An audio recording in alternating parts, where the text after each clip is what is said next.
Well, it's lovely to see you all. Thank you so much for coming. I've been looking forward to this event, and hopefully, this is the first of many such events where we get people that are interested in decentralized technology, technology that they can take control of, technology that they feel ownership of, that they can build, that they can use, and do great things with it.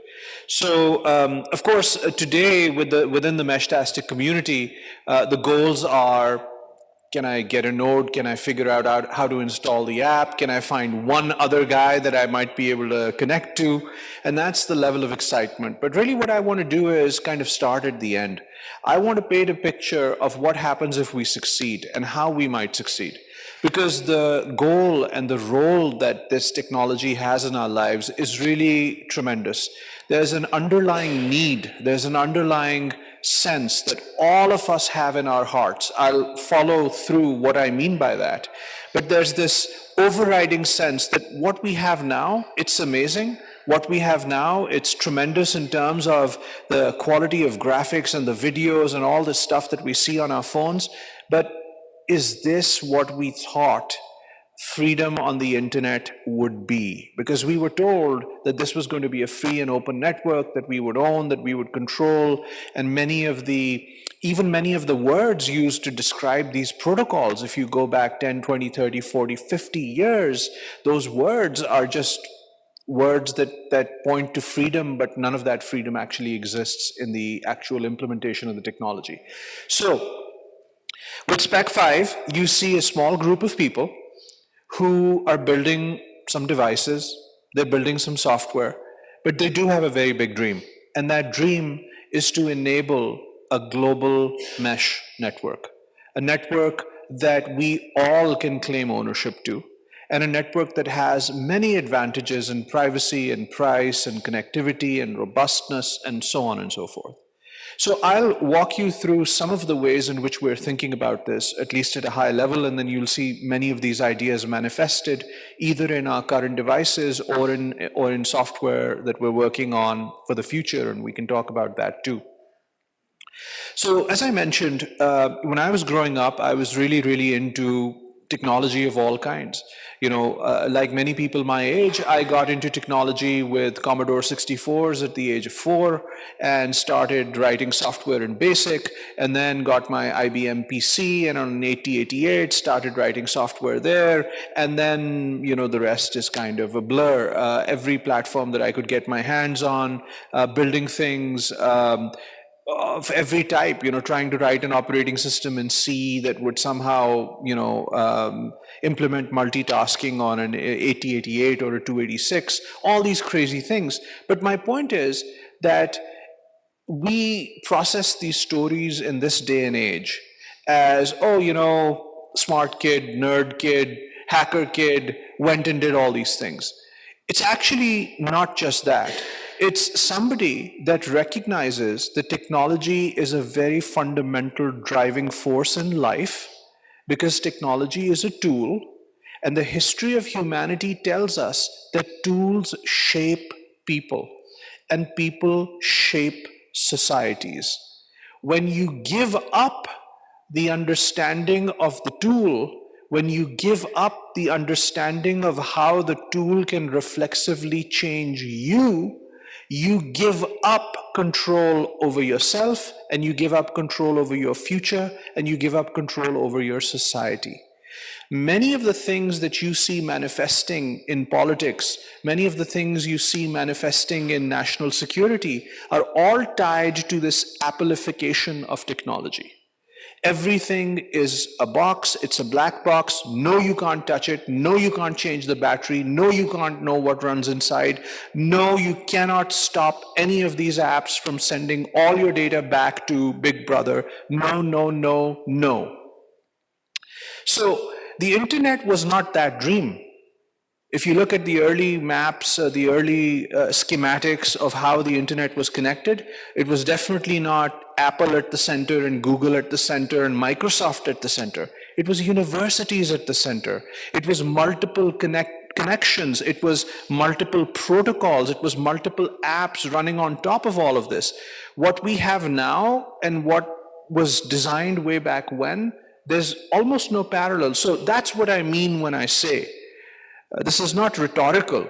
When I say the internet was a dream, it was a beautiful dream, but it's becoming a nightmare. Now, why is it becoming a nightmare? Well, one of the reasons why is because of big tech. What is big tech? Now, it's kind of reductive and very easy to say, oh, big company, guy with a lot of money, bad guy. That's not how I think at all. It's a far more systemic problem. This is not about hate on companies that have become large. It's a systemic problem. What is the systemic problem? All my life, I've built startups. And by the grace of God, I've been quite successful. The last company that I did ended up being $1.5 billion AI company. So the way that I look at this, I've been around, done that, seen how companies are bought and sold, seen the ecosystem. Generally, what happens is that, I'll give you an example that probably you're all familiar with. Facebook saw a threat. They saw that Instagram and WhatsApp were two possible threats to them. So they went and spent an insane amount of money on Instagram.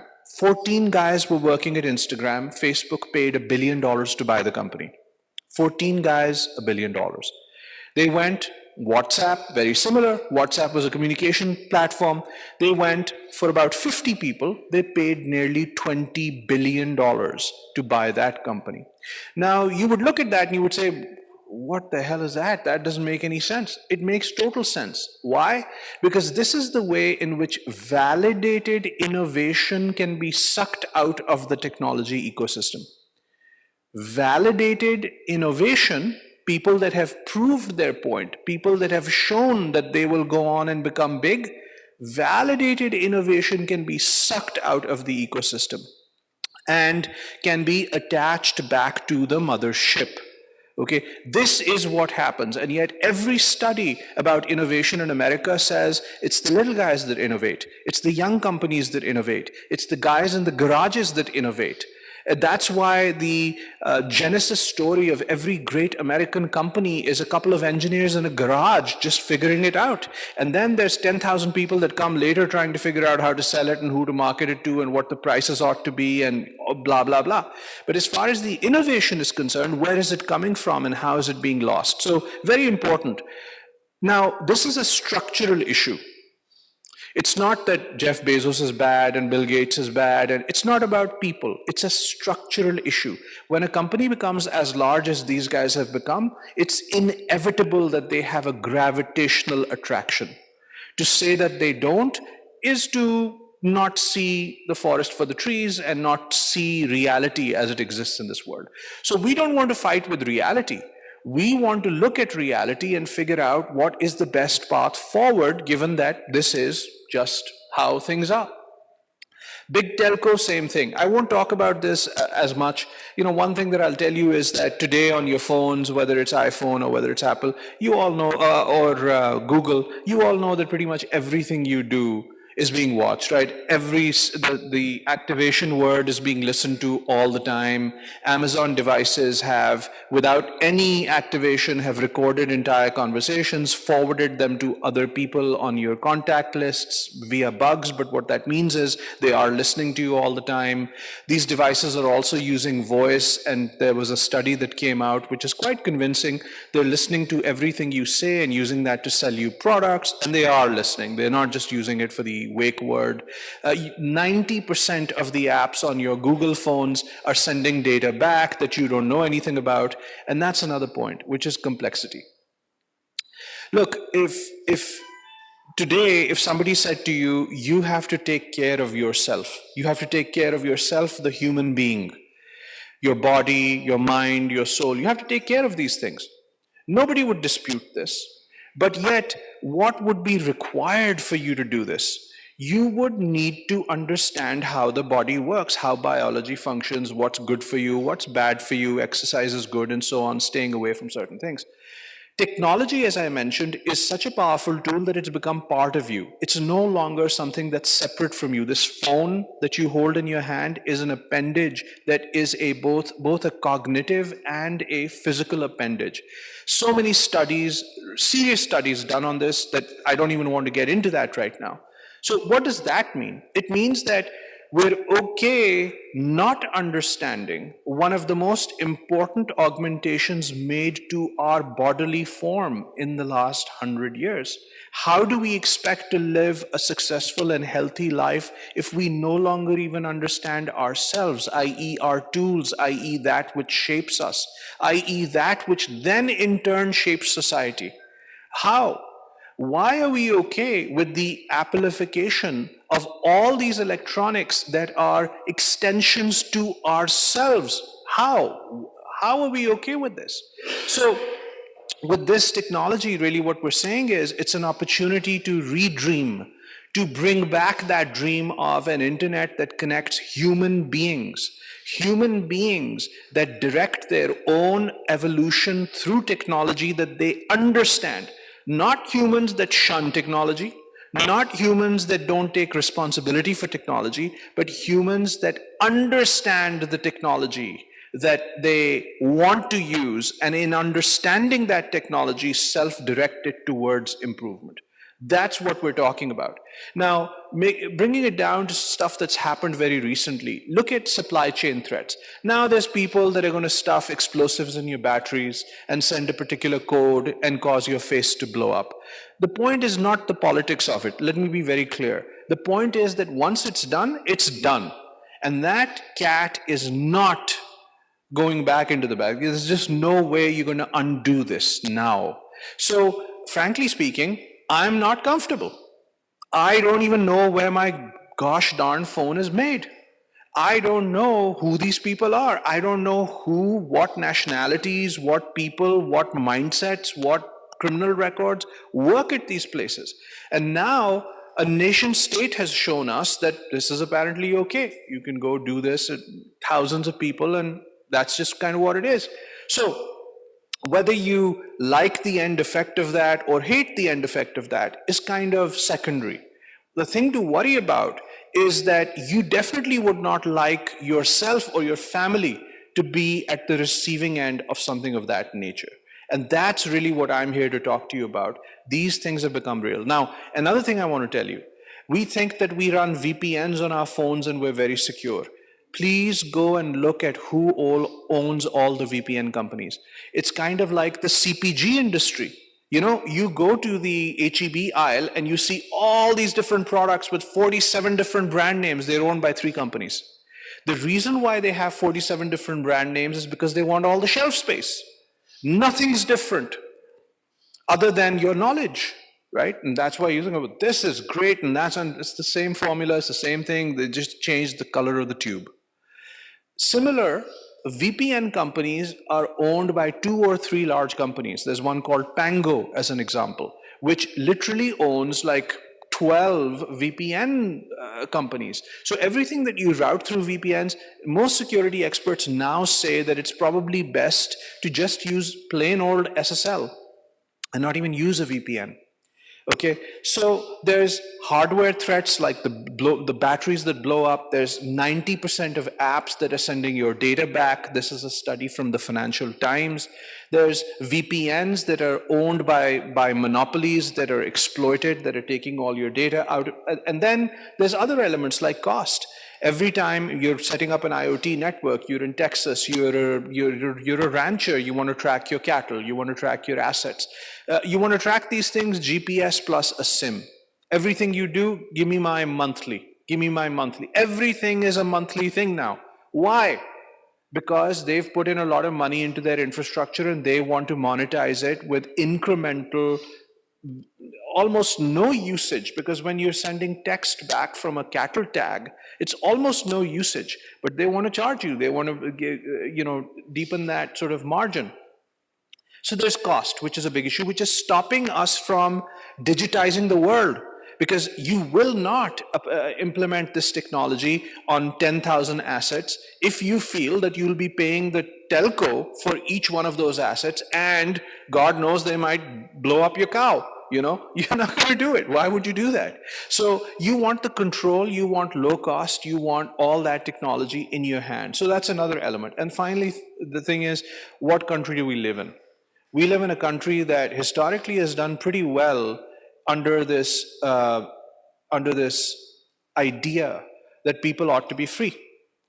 And I'm not talking about like free of every obligation to humanity. I'm not talking about a country of lawless, wild people, but freedom of basic things. Like, for example, what would you say? AT&T forcing me to lock my phone to a provider even when I'm paying them more than what that phone is worth. Is that freeing me? No. And that contract per US law is completely enforceable. But it's wrong. What about these locked operating systems where I'm paying the full price of a device and I don't even know what the operating system is doing in my home, connected to my own network with pictures of my wife and my children, it can, in the most intimate circumstances. I don't even know what they're doing. Is that free? The fact that they can always listen and we can't do anything about it because they've got teams of lawyers and we are just ordinary Americans, is that free? No. It's really a system which to me is intolerable. So I'm trying to motivate why we're even getting together and doing this. So the question is, how compromised are we? And the reality is, totally. That's how compromised we are.